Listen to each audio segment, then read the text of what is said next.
Morning everybody, Nick Leclerc here. Just wanted to continue our mini exploration of fear into soul power and higher perspectives. I wanted to look at the perceptions of fear that people have and the different ways that people might relate to fear. And I'm curious about how you relate to fear and how you see other people around you relating to it. And there's a few little definitions that I think are quite helpful to almost group the types of responses into four sort of groupings. And the first one is forget everything and run. This perception of fear is really about paralyzed by the fear. In fact, you're so driven by it that you don't really want to look at the causes of it or anything about it. You're just running in the opposite direction straight away. The next definition is about false evidence appearing real. And I first heard about this from Tony Robbins many years ago, where you start to question whether or not the experience you're having is the truth or not. Whether or not you've got opportunities and options to explore different responses. You know, it's false evidence appearing real. What is it about this situation and this response in me? And, you know, and especially if other people are having very different responses than I am having, then, you know, and I'm not in fear from having the exact same experience, like you go on a roller coaster ride, okay? You know, some people, you know, I've been there on a roller coaster ride going, yeah, wow, you know, ooh, cool. And the next person is absolutely petrified and like quivering in their seat. Same experience, but two different people having completely different experiences from the same experience.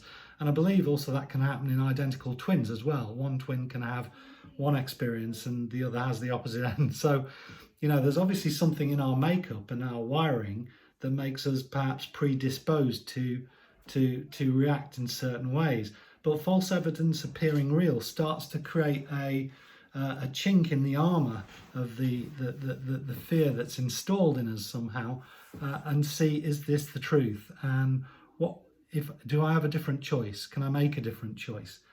And the third area is face everything and rise. Another definition of fear, which actually helps people come to terms with that or start to look at the fear and look at perhaps the source of the fear. What was the very first time you experienced a fear like that in your life? And what were you doing? Where were you? And what could you resource yourself with? Your young self, if this was in your childhood, what could I give as resources to that young me to actually help them with that situation? And then you find a domino effect happening all the way through your life where you suddenly don't have the same reactions to the stimulus in like time now. And the fourth definition is feel everything and relax, which is an amazing place to be, because whatever's going on, you've got it within you that you're able to just cope with it and deal with it and just relax about it and go, well, I've got a choice here. Fear is a choice. And am I going to choose fear, or can I actually choose love? And what would love do next? And maybe there's a part of me that feels fear. And what would I have to do to love that part of me back into wholeness and back into oneness, rather than running away from it or not even looking at it? And what do I believe is true? And what information is this that's causing me to be fearful? And actually, do I want to believe it? Do I choose to believe it? And what do I choose to believe in actually? And then, you know, who am I as a person? So I think those are some of the things that have been prompting in my mind about how we relate to fear. And I'm curious about what your take is on that. I'm curious if that's stimulated any thoughts or questions. And I'd love for you to ask me any questions you've got about that.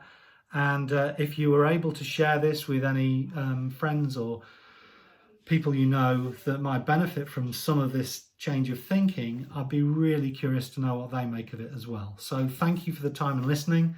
Have a great day. I hope the sun shines on you in a wonderful way, because we've got wonderful blue skies here, and it's wonderful to be alive. Thanks a lot. Bye for now.